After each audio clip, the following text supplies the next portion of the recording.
Do you think there is any way one is going to say, bro, it's risky? I get it, it's risky. But see, how risky is it? Because look, you have two universes.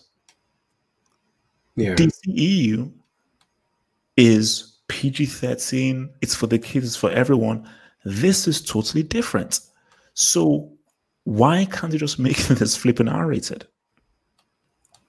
Actually, I think they could be because like for example, on the DC Universe platform, the show Titans, you probably don't watch it. And I wouldn't even recommend it. It's not very good. But Titans, like, is that rated R? Because they use the F word. There's blood. There's gore. I mean, and I think I don't remember ever seeing an R rated in that regard. So when you say R rated, what are you looking for in that regard?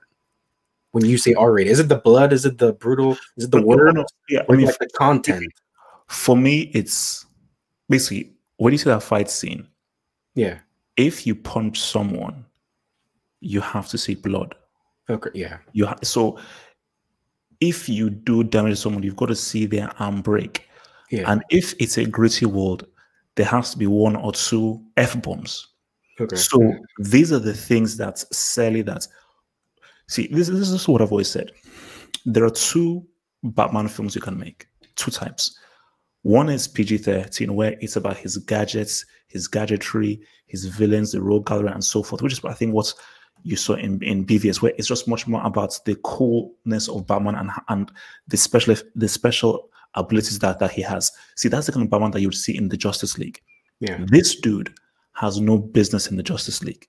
You know, so for someone like this dude, this is the R-rated Batman, where what would it really be like in a, because just think about it. This is supposed to be the most corrupt city on the planet. And you have a guy dressed as a bat fighting criminals. That's not PG-13. That's an R-rated film. Because in order to really show how messed up, depraved, and screwed over a city is, you have to see guys who throw F-bombs. You have to see blood. You have to see violence. Yeah. To really say that this is the worst city on the planet. It's a total mess. It's a cesspool. I agree. I think for any Batman story, like any story that wants to explore the true psychology of Batman and Bruce Wayne, you have to, like, the Gotham is like half, I don't want to say half the story, but Gotham is part of the story because it has such an impact on Batman's psychology himself, being that it's so violent and crime is so high that his parents died. It's so violent that, he has to be so brutal because, that's an aspect of it, in that he has to go to certain lengths to where the only way to stop the criminals from doing their criminal deeds is for the criminals to fear him. That's how bad it is. Like, the only way for you to stop them is if you give them something to be even more afraid of, which is what he tries to do. Mm-hmm. And so if you want to get the point across that Gotham is a bad place, you have to venture into the R-rated territory, and you have to sort of even take like Batman's own psychology into the R-rated. And it's really hard to explore it without going too far. I think, for example, Joker did a good job of explaining how bad Gotham was without getting too violent with it, because it was so psychological. That's a perfect. I'm so glad you brought it up. That's a perfect example. How violent was Joker really? It wasn't gruesome.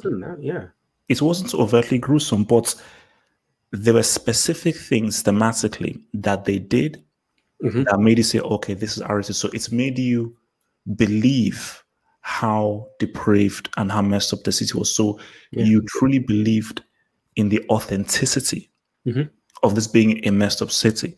It is important. See, as hard as Nolan tried, PG-13 holds you back because there's only so much PG-13. Because look, these boards that give the ratings, they look at everything very specifically.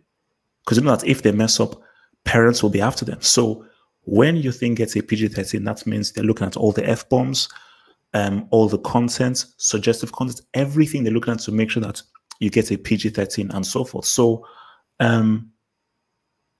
but see, my thing is, you see, if you're an artist, you're making a story and sort of, you want to ensure that you get the points across of what you're trying to say.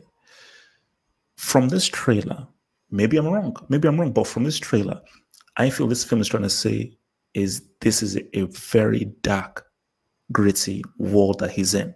Yeah. You can't do dark and gritty PG-13. You can't. You can, but the effect will be mitigated. No, it's true. You can, but you can only go so far. Yeah. And it's going to be very difficult for me to take you seriously. Because I'm like, well, how bad is it when I've not seen any blood? People don't really swear. I don't see any kind of suggestive things. So I'm like, so my mind has to do too much gymnastics to believe that, oh, this is a really messed up world.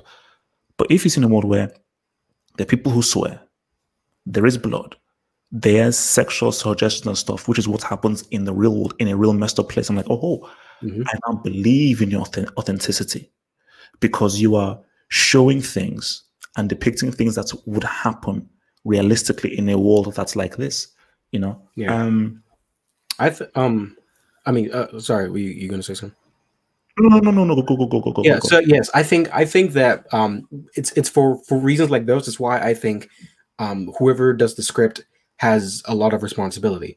Because if we assume that HBO and AT&T are saying that no, we can't make this rated R, but I feel like if you're the main point when you're talking about R-rated movies is that these R-rated movies have certain concepts that are R-rated. Like, these are heavy concepts, and so depending on the type of writer you have, you can do the job as best as you can without necessarily going R-rated. Like, for example, you don't need to drop an F-bomb for us to know that the way you talk is wrong.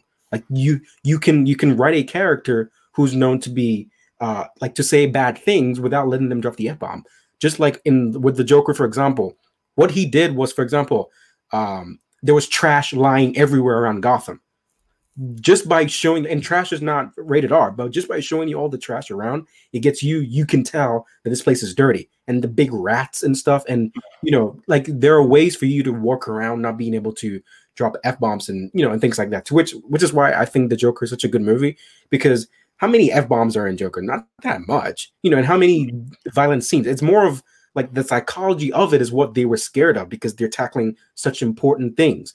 And so to me, it all comes down to the writer. Whoever's sitting at the table writing this story has a huge responsibility.